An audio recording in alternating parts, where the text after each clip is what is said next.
Subscribe now and press the bell icon. Never miss an update.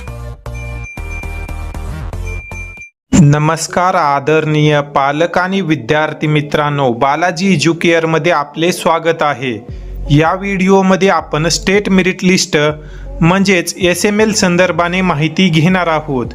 SML list नेमकी काय असते, यामध्ये तुम्हाला कोणकोणती माहिती मिळत असते, तसेच महाराष्ट्रातील जो कट ऑफ आहे तो या लिस्टवर का अवलंबून असतो, या संदर्भाने आपण या व्हिडिओमध्ये सविस्तररित्या माहिती घेणार आहोत। जेणेकरून ज्याही विद्यार्थ्यांना या वर्षीच्या कट ऑफ संदर्भाने प्रश्न पडलेले आहेत त्या विद्यार्थ्यांना नक्कीच यामुळे थोडीशी मदत होईल। तर विद्यार्थी मित्रांनो, या ठिकाणी आता आपण ही स्टेट मेरिट लिस्ट पाहत आहोत। ही लिस्ट मागील वर्षीची आहे, तुम्ही या ठिकाणी तारीख देखील पाहू शकता। तर या डेटला ही एसएमएल लिस्ट पब्लिश झालेली होती। तर विद्यार्थी मित्रांनो, ही जी लिस्ट आहे ती फक्त अशा विद्यार्थ्यांची असते की जे विद्यार्थी महाराष्ट्रामध्ये काउन्सिलिंग प्रोसेससाठी पार्टिसिपेट करतात। तर आपण या ठिकाणी पाहू शकतो सिरियल नंबर 1 ला जो विद्यार्थी आहे त्या विद्यार्थ्याची ऑल इंडिया रँक 7 होती आणि तसेच तुम्ही या ठिकाणी या विद्यार्थ्याचा रोल नंबर, त्यासोबतच या विद्यार्थ्याचा महाराष्ट्रामध्ये ज्यावेळेस या विद्यार्थ्यानं रजिस्ट्रेशन केलेला आहे तो तुम्ही फॉर्म नंबर पाहू शकता। या विद्यार्थ्याचं नाव या ठिकाणी आहे, तसेच या विद्यार्थ्याचं जेंडर व तुम्ही या ठिकाणी कॅटेगरी पाहू शकता। या ठिकाणी कोणतंही मेन्शन केलेलं नाही, याचा अर्थ असा आहे की हा विद्यार्थी ओपन कॅटेगरीमधील आहे। या विद्यार्थ्याची भारतामध्ये ऑल इंडिया रँक 7 होती, परंतु महाराष्ट्रामध्ये हा विद्यार्थी 1 नंबरला होता। म्हणजे या विद्यार्थ्याने महाराष्ट्रामध्ये जो काही स्टेट मेरिट लिस्ट आहे त्यानुसार या विद्यार्थ्याला महाराष्ट्रामध्ये सर्वात जास्त मार्क होते आणि या विद्यार्थ्याचा एसएमएल तुम्ही या ठिकाणी पाहू शकता 1 आलेला होता। त्यानंतर जर आपण खाली स्क्रोल केलं तर तुम्ही या ठिकाणी पाहू शकता, या ठिकाणी या विद्यार्थ्याच्या खालीच एक विद्यार्थी आहे ज्या विद्यार्थ्याचा ऑल इंडिया रँक 44 आहे व एसएमएल तुम्ही पाहू शकता 2 आहे। या विद्यार्थ्याचा नीटचा रोल नंबर तसेच नाव आणि ॲप्लिकेशन नंबर तुम्ही या ठिकाणी पाहू शकता। परंतु आता या ठिकाणी तुम्हाला दिसत असेल कॅटेगरीमध्ये ओबीसी आणि पुढे 1 असं त्यांनी मेन्शन केलेलं आहे। तर याचा अर्थ असा आहे की हा जो विद्यार्थी आहे तो ओबीसी कॅटेगरीमधील आहे आणि या विद्यार्थ्याचा महाराष्ट्रामध्ये ओबीसी कॅटेगरीमध्ये रँक 1 आलेला आहे। त्यानंतर तुम्ही या ठिकाणी EWS कॅटेगरीचा डाटा पाहू शकता। तसेच खाली जर आपण स्क्रोल केलं तर तुम्ही या ठिकाणी विजे, ओबीसी तसेच इतर महाराष्ट्रामध्ये ज्या काही कॅटेगरीज आहेत त्या सर्व कॅटेगरीचा डाटा आपल्याला या ठिकाणी मिळत असतो। ही जी एसएमएल लिस्ट आहे त्यामुळे आपल्याला प्रत्येक कॅटेगरीची माहिती मिळते की कॅटेगरीनुसार विद्यार्थ्यांना किती मार्क मिळालेले आहेत आणि महाराष्ट्रामध्ये त्यांचा सिरियल नंबर म्हणजेच एसएमएल नंबर किती आहे व त्यांच्या कॅटेगरीमध्ये किती विद्यार्थी पुढे आहेत तुम्ही या ठिकाणी पाहू शकता। या ठिकाणी सिरियल नंबर 34 ला एक विद्यार्थी आहे, या विद्यार्थ्याची ऑल इंडिया रँक 587 तसेच कॅटेगरी रँक आपण या ठिकाणी पाहू शकतो 5 आहे। या विद्यार्थ्याचा महाराष्ट्रामध्ये EWS कॅटेगरीमध्ये 5वा रँक आहे।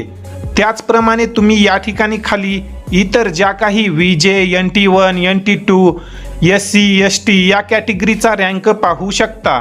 यावर्षी देखील याचप्रमाणे एसएमएल लिस्ट पब्लिश होणार आहे।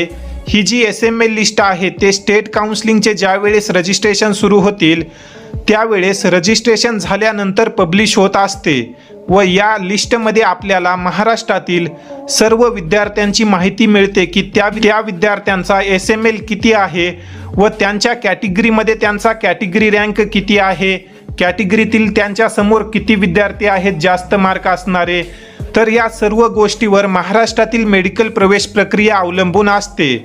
या एसएमएल लिस्टवरच तुमचे महाराष्ट्रामध्ये ॲडमिशन होणार आहे। तुमचा जर एसएमएल चांगला आला तर तुम्हाला महाराष्ट्रामध्ये MBBS, BMS, BHMS तसेच BDS या कोर्ससाठी ॲडमिशन मिळण्यामध्ये मदत होते।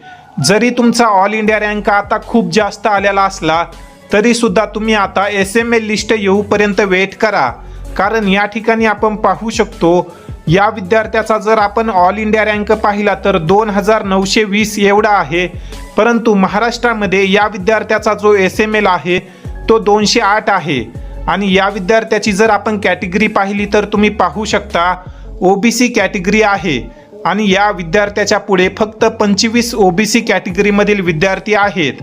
तर या विद्यार्थ्याला महाराष्ट्रामध्ये easily government MBBS college allowed झालेलं आहे.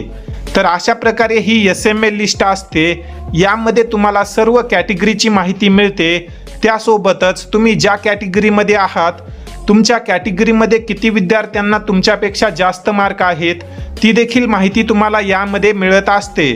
त्यामुळे ज्याही विद्यार्थ्यांचा आता ऑल इंडिया रँक जास्त आलेला आहे व विद्यार्थ्यांना हा प्रश्न पडलेला आहे की महाराष्ट्रामध्ये आता यावर्षी त्यांना MBBS, BMS, BHMS इत्यादी कोर्सेससाठी ॲडमिशन मिळेल का नाही, तर अशा विद्यार्थ्यांनी घाबरून जाऊ नका. काउन्सिलिंग प्रोसेस सुरू होण्यापर्यंत वेट करा. ज्या विद्यार्थ्यांचा कमी स्कोर आहे त्यांनी देखील काउन्सिलिंग प्रोसेसमध्ये भाग घ्या. तुमचा SML किती येतो, कॅटेगरीनुसार तुमचा रँक काय आहे, ही सर्व माहिती एक वेळेस येऊ द्या. त्यानंतरच आपल्याला 100% क्लॅरिफिकेशन मिळेल की यावर्षी महाराष्ट्राचा कट ऑफ काय राहणार आहे. ऑल इंडिया रँक ही तुम्हाला जर ऑल इंडिया कोटामध्ये ॲडमिशन घ्यायचं असेल तर त्याच ठिकाणी तुम्हाला ऑल इंडिया रँक कामाला येणार आहे. परंतु जर तुम्हाला महाराष्ट्रामध्ये ॲडमिशन घ्यायचं असेल तर तुम्हाला SML, त्यासोबतच कॅटेगरी जो काही तुमचा रँक आहे तो रँक व शेवटी ऑल इंडिया रँक, या तिन्ही गोष्टीचे महत्त्व महाराष्ट्रामध्ये ॲडमिशन घेण्यासाठी आहे. तरी ज्याही विद्यार्थ्यांचा ऑल इंडिया रँक खूप जास्त येत आहे अशा विद्यार्थ्यांनी घाबरून जाऊ नका. मेडिकल प्रवेश प्रक्रिया सुरू होऊपर्यंत वेट करा.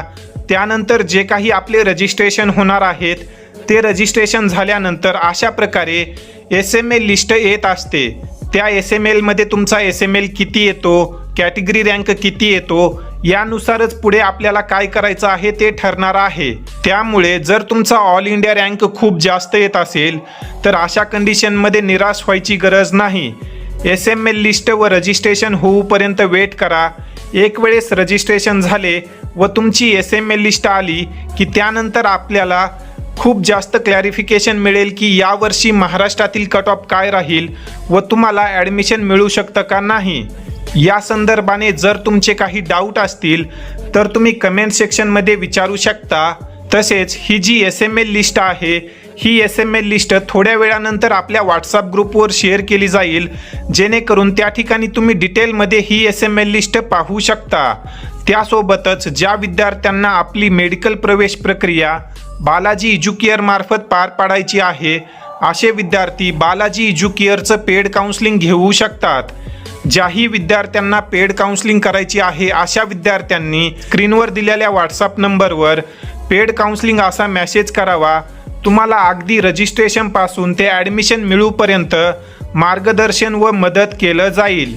या संदर्भाने अधिक माहितीसाठी तुम्ही डिस्क्रिप्शन बॉक्समध्ये जी माहिती दिलेली आहे ती पाहू शकता.